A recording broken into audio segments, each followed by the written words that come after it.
Hello, and welcome to week 3 of Putting the Pop in Information Literacy.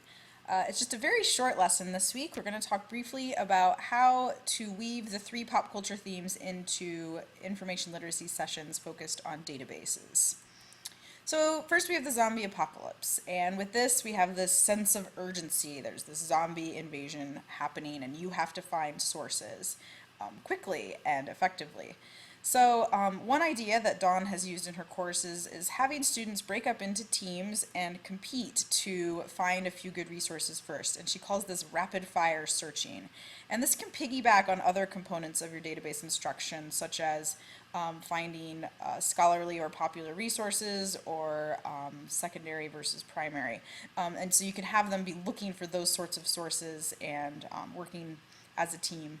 So this can be fun, it can be competitive, there can be prizes, and it can break up a monotonous lecture-based session with an activity like this. So that's one way to weave in the zombie theme.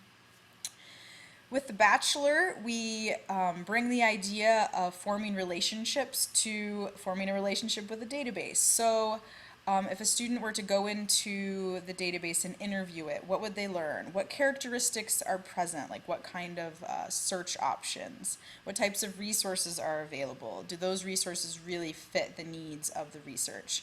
And how best to talk or communicate with the database? And ultimately, you're phrasing it in a way so that the student is identifying which databases would get the rose and move on and be part of their research process.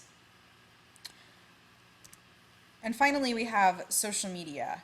And one of your readings for this week, from Friending to Research, lays out a lot of excellent ideas on how to weave terminology from Facebook into your database instructions so that those terms become familiar to students. And the author of that article talks about comparing subject headings to tags on sites like Facebook. Another way to think of that is hashtags on Twitter or Tumblr. So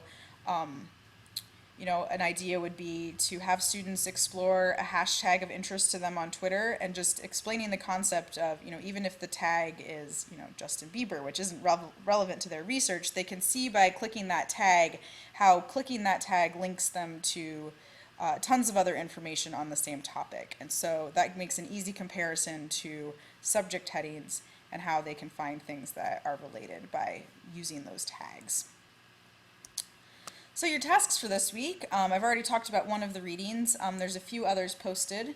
There's 2 discussions for this week. The first, we'd like you to tell us what types of database instruction you've done and what has been successful and what hasn't.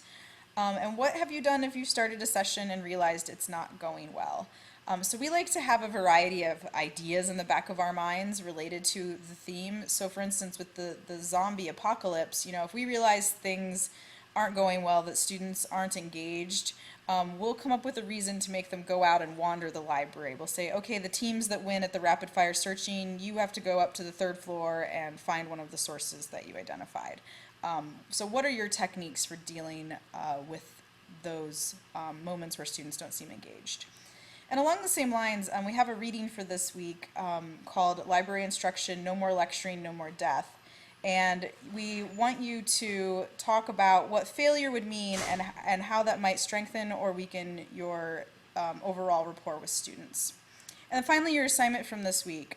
Thinking back on last week's assignment where you identified some possible themes, pick one and run with it and design your draft instruction session on a database using that theme. And we can't wait to see the creative ideas you come up with.